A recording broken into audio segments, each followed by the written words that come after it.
आणि यानंतर आपण बातम्यांचा घेणार आहोत वेगवान आढावा।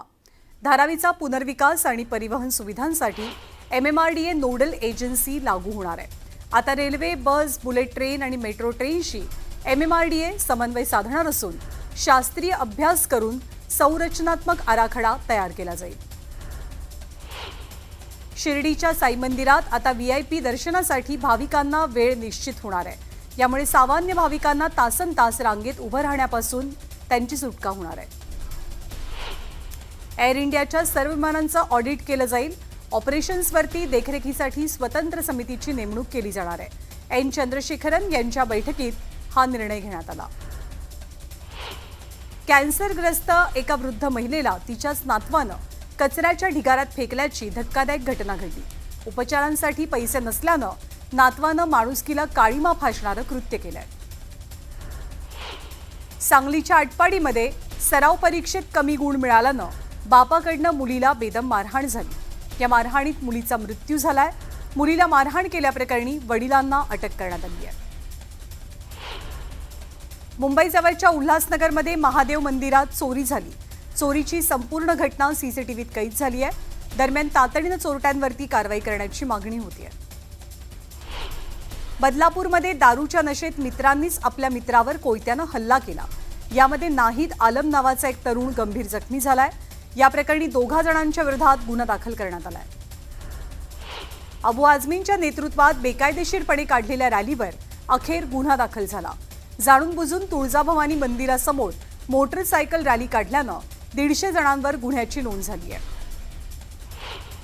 वारी संदर्भातलं वक्तव्य अबू आझमींना भोवण्याची शक्यता आहे। अल्पसंख्याक आयोग अबू आझमींना नोटीस बजावणार आहे, तर गुन्हा दाखल होण्याचाही प्यारे खान यांनी इशारा दिलाय। वारीवर बोलण्याची हिंमत कुणी करू नये, आम्ही खपवून घेणार नाही असं म्हणत नितेश राणेंनी अबू आझमींवर टीका केली आहे। आम्ही उद्या हज यात्रेवरती प्रश्न उपस्थित केला तर चालेल का, असा सवालही त्यांनी विचारला। कटुता वाढेल अशी वक्तव्य अबू आझमींनी टाळायला हवीत। वारी संदर्भात केलेल्या वक्तव्यावरनं छगन भुजबळांनी अबू आझमींना सल्ला दिलाय। अबू आझमींनी केलेल्या वक्तव्याचा अंबादास दानवेंनी निषेध केला। वारी या विषयाबद्दल अबू आझमींनी जास्त ज्ञान पाजळू नये असं म्हणत त्यांनी टोला लगावलाय। अबू आझमींच्या वादग्रस्त वक्तव्यामुळे ठाकरे गटही आक्रमक झाला। अबू आझमी कोणत्याही राजकीय विषयावरती बोलले असते तर खपवून घेतलं असतं, मात्र वारी संदर्भात बोललेलं खपवून घेणार नाही, तर आझमी जिथे दिसतील तिथे त्यांना चपलांचा हार घालू असा इशारा शरद कोळींनी दिलाय। वारकऱ्यांबद्दल विधानं करून अबू आझमींना मुस्लिम मतदारांना खुश करायचे असं म्हणत आमदार संजय गायकवाडांनी आझमींवर टीका केली। तर सोलापुरात अबू आझमी यांच्या वारीबाबतच्या वक्तव्याविरोधात वारकऱ्यांनी संताप व्यक्त केला। यावेळी पार्क चौकात वारकऱ्यांनी अबू आझमींचा निषेध केलाय। विधान भवनातल्या बॅनरवर मराठी भाषेचा उल्लेख नसल्यानं मनसे नेते संदीप देशपांडेंनी संताप व्यक्त केला। यावेळी आमदारांबद्दल बोलताना संदीप देशपांडेंची जीभ घसरली। विधान भवनामध्ये शंढ लोक बसलेत अशी बोचरी टीका देशपांडेंनी केली। त्यांच्या वक्तव्यामुळे नव्या वादाला तोंड फुटण्याची शक्यता आहे। या वादग्रस्त वक्तव्यावरती संदीप देशपांडे ठाम दिसतात। आरोप प्रत्यारोपानंतर संदीप देशपांडे आपल्या वक्तव्यावर ठाम असून आपण तुरुंगात जायलाही तयार आहोत आणि हक्कभंगालाही सामोरं जायला तयार असल्याचं देशपांडेंनी सांगितलंय। संदीप देशपांडेंच्या विधानावरती प्रताप सरनाईक आक्रमक झाले। संदीप देशपांडेंचे शब्द आम्ही खपवून घेणार नाही, आम्ही शिवसैनिक आहोत असं सरनाईकांनी देशपांडेंना ठणकावलंय। तर ते खळखट्याक करणार असतील तर आम्ही धूमधडाका करू असा इशाराही सरनाईकांनी दिलाय।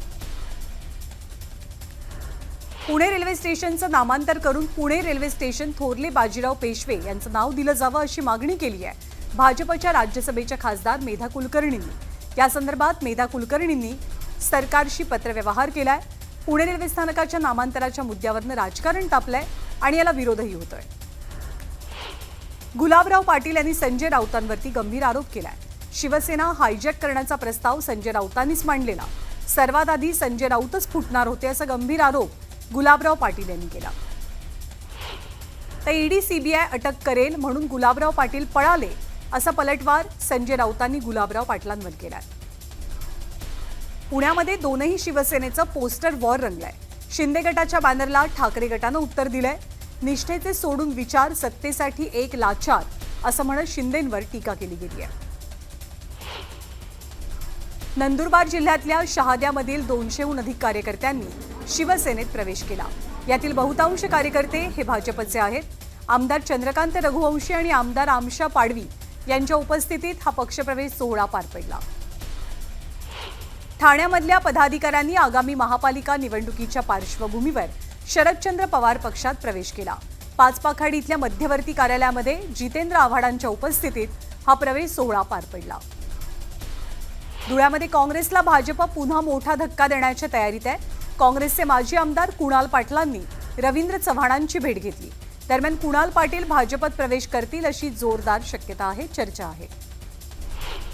मुंबई महानगरपालिकेच्या निवडणुकीचं काँग्रेस बिगुल वाजवणार आहे. काँग्रेस तयारी करणार आहे. येत्या 29 तारखेला काँग्रेसचा जाहीर मेळावा होतोय. वरचे गायकवाड, इम्रान प्रतापगडी या मेळाव्याला मार्गदर्शन करतील. SC/ST विभागाचा निधी लाडक्या बहिणीच्या योजनेकडे वळवल्याचा आरोप सुजात आंबेडकरांनी केलाय. तर लाडक्या बहिणींच्या योजनेला विरोध नसल्याचंही ते म्हणतात. कर्जमाफीचा निर्णय मुख्यमंत्री घेतील, तो अधिकार त्यांचा आहे. तर शेतकऱ्यांनी कर्ज भरायलाच हवं असं मोठं वक्तव्य कृषीमंत्री माणिकराव कोकाटेंनी केलंय. नागपूरमध्ये विद्युत पुरवठा खंडित होण्याचं प्रमाण वाढल्याच्या तक्रारी नागरिकांनी केल्या आणि यानंतर मुख्यमंत्री संतप्त झाले. स्थानिकांनी तक्रारींचा पाढा वाचल्यावर देवेंद्र फडणवीस आणि नितीन गडकरींकडनं अधिकाऱ्यांची कानउघाडणी करण्यात आली.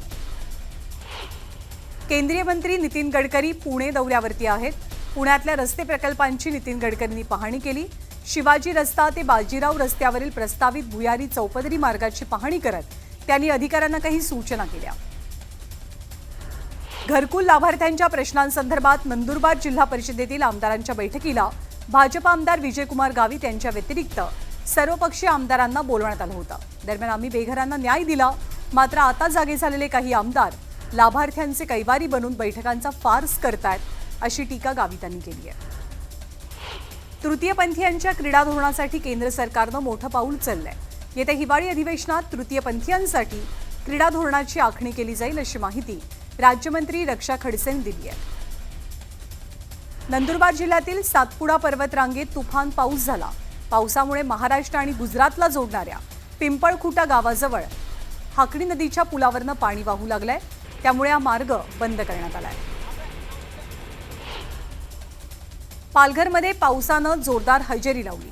यामुळे निकणे आणि पिंपळशेत इथला पूल पाण्याखाली गेलाय आणि जनजीवन विस्कळीत झालंय. दरम्यान नागरिकांनी पुलाची उंची वाढवावी अशी मागणी केली आहे. वाशिमच्या मुंगळासह काही भागात जोरदार पाऊस पडला. यामुळे शेतकऱ्यांनी आनंद व्यक्त केला. पेरणी कामांना आता गती येणार आहे. सुरगण्याच्या भिवताज डोंगरावरचा धबधबा पूर्ण क्षमतेनं ओसंडून वाहतोय. त्यामुळे डोंगर दऱ्यांवरती सर्वत्र हिरवी चादर पसरली आहे. नयनरम्य दृश्य अनुभवण्यासाठी पर्यटकांनी सुद्धा गर्दी केली आहे. पुण्याच्या पसारवाडी डोंगरावरील रस्त्यावरती दरड कोसळली. यामुळे या मार्गावरची वाहतूक विस्कळीत झाली आहे. सुदैवाने यात जीवितहानी झालेली नाही. शहापूर तालुक्याच्या ग्रामपंचायत नडगावमधील चाफेवाडी इथे रस्ता नसल्यानं महिलेला प्रसूतीसाठी डोली करून अँब्युलन्सपर्यंत जावं लागलं.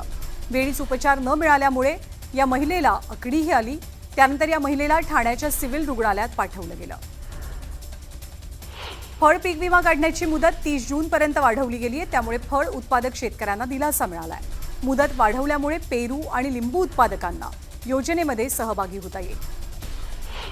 परभणीमध्ये पावसाअभावी फळबागा सुकू लागल्यात. त्यामुळे फळांच्या उत्पन्नामध्ये घट होणार असून शेतकरी आर्थिक संकटात आहे. वाशिमच्या काटा, कोंडाळा आणि चिखलीसह काही भागात पावसानंतर शेतकऱ्यांनी पेरणीला सुरुवात केली. मात्र गेल्या 15 दिवसांपासून पावसानं दडी मारली आहे. त्यामुळे 40%च पेरणी उगवली. आता शेतकऱ्यांवरती दुबार पेरणीचं संकट उभं राहिलंय. नांदेड जिल्ह्यात अनेक भागात पाऊसच न आल्यानं पेरण्या चांगल्याच खोळंबल्यात. दुबार पेरणीच्या संकटाची शक्यता असल्यानं शेतकरी चिंतेत आहेत. नांदेड जिल्ह्यात 8 लाख हेक्टरवर खरीपाची पेरणी झाली आहे. डॉक्टर पंजाबराव देशमुख कृषी विद्यापीठाच्या अंतर्गत अमरावतीमध्ये असलेल्या सोयाबीन संशोधन केंद्रात नवनवीन प्रात्यक्षिकं सुरू असताना त्यांनी BBF या पेरणी पद्धतीनं सोयाबीनची पेरणी केली आहे. या पेरणी पद्धतीमुळे उत्पादनामध्ये 20 ते 25% वाढ होत असून या पेरणी पद्धतीमध्ये बियाणांची सुद्धा बचत होते। जालना जिल्ह्यातल्या मंठा तालुक्यातील 41 ग्रामपंचायतींच्या नगरसेवकांनी मुख्यालयामध्ये राहण्याचा खोटा ठराव घेतल्याचा प्रकार समोर आलाय। संबंधित सर्व ग्रामसेवकांवरती फौजदारी गुन्हा दाखल करण्याची मागणी संभाजी ब्रिगेडनं केली आहे। श्रीरामपूरच्या बेलापूरमध्ये बेकरीतनं गोमांस विक्री होत असल्याची माहिती मिळाली। यामुळे बेकरीतनं साहित्य खरेदी करणाऱ्या ग्राहकांनी संताप व्यक्त केला। तातडीनं कारवाई करावी अशी मागणी नागरिकांची आहे। गोंदियाच्या आमगाव देवरी मार्गावरील अंजोला गावात वाघाचा वावर आढळला। यावेळी टवाळखोरांनी वाघाला दगड मारल्यामुळे वाघ टवाळखोरांच्या मागे लागला। या घटनेचा व्हिडिओ सध्या तुफान व्हायरल होतोय, पण या टवाळखोरांवरती कारवाईची मागणी जोर धरू लागली आहे। यावल तालुक्यातील डोंगर कोठरा शेत शिवारात मादी बिबट्या आणि त्याचा बछडा आढळून आला। त्यापैकी एका बिबट्याचा मृतदेह सापडलाय। हा बिबट्याचा बछडा जवळपास 3 महिन्यांचा असून हा मृतदेह वनखात्याने ताब्यात घेतला। वर्ध्याच्या बजाज चौकातील बहुचर्चित रेल्वे उड्डाणपुलाचं काम अंतिम टप्प्यात आलंय।